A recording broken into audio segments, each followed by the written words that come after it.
Multivitamins, those little pills promising to pack your body with essential nutrients so you can feel healthier, live better, be more productive. Who doesn't want that? Well, a lot of experts. Is there a reason to question these little wonders? Absolutely. That's because not all supplements are created equal. Hey there, welcome to Life Noggin. I know you came here for some solid advice on vitamins and minerals, but first, as usual, it's quiz time. Question number 1. Which vitamin is fat-soluble, meaning your body can absorb and store it in fat cells and tissues? A. Vitamin D, B. Vitamin B12, C. Vitamin K, or D. All of the above? Question number 2. Which of these vitamins is produced by our bodies when exposed to sunlight? A. Vitamin C, B. Vitamin D, C. Vitamin K, or D. Vitamin A? All right, question number 3. Which of these foods is a good source of iron? A. Broccoli, B. Lean beef, C. Oranges, or D. Milk? Got your answers ready? Post them in the comments and I'll tell you how many you got right at the end. Now let's get back to the breakdown. First, let's look at what multivitamins actually do. According to the National Institutes of Health, multivitamins are dietary supplements that contain a mixture of vitamins and minerals. Most multivitamins are a mix of both fat and water-soluble vitamins. Fat-soluble vitamins like A, D, E, and K are stored in the body's fatty tissues and some can build up over time.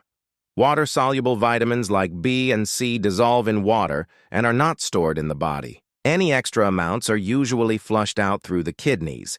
In theory, multivitamins are supposed to fill nutritional gaps and prevent deficiencies when you're not getting enough of a particular nutrient from your food. Like if you're a vegetarian who doesn't eat fortified foods or take other supplements, you could take a B12 supplement since B12 is primarily found in animal products. Or, say you have a hard time consuming enough calcium from your food, in which case a daily supplement would help. But even then, some experts argue that it's smarter to use calcium-rich foods or fortified foods and drinks instead of supplements.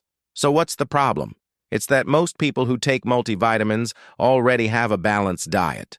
The truth is, most of us probably don't need them. Multiple studies involving thousands of people found that multivitamins did not improve participants' health or reduce the risk of chronic diseases like cancer or heart disease.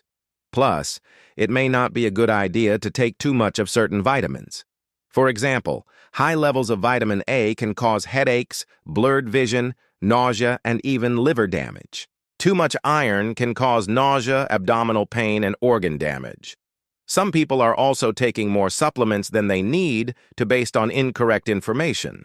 For example, because vitamin D is good for bone health, some people think that taking more of it will improve athletic performance. But according to research, this isn't true.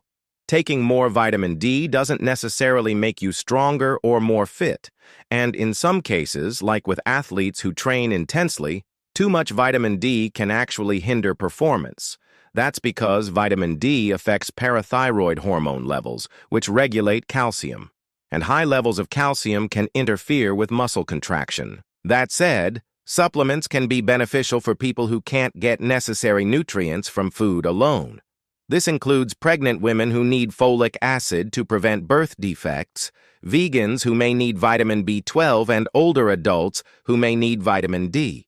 Other examples include people with dietary restrictions like celiac disease, or Crohn's disease who can't properly absorb nutrients from food, or people undergoing dialysis who lose certain nutrients through urine. According to Dr. Susan B. Schlabotnik, a registered dietitian nutritionist and the president of Nutrition and Health Strategies, there are a few things to keep in mind when choosing supplements. First off, check labels carefully. You want to ensure that each serving matches what you intend to take. Also, look at the ingredients. Does it include added sugar, artificial colors, flavors, or preservatives? These can be unnecessary additives. Then consider whether it's necessary to take a multivitamin at all. Your body can absorb nutrients more easily from food than from pills. Not to mention that whole foods contain lots of additional beneficial compounds like antioxidants.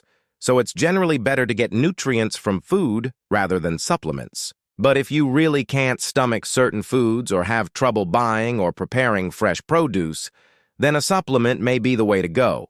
Just be sure to pick one without added sugars, artificial colors, or preservatives.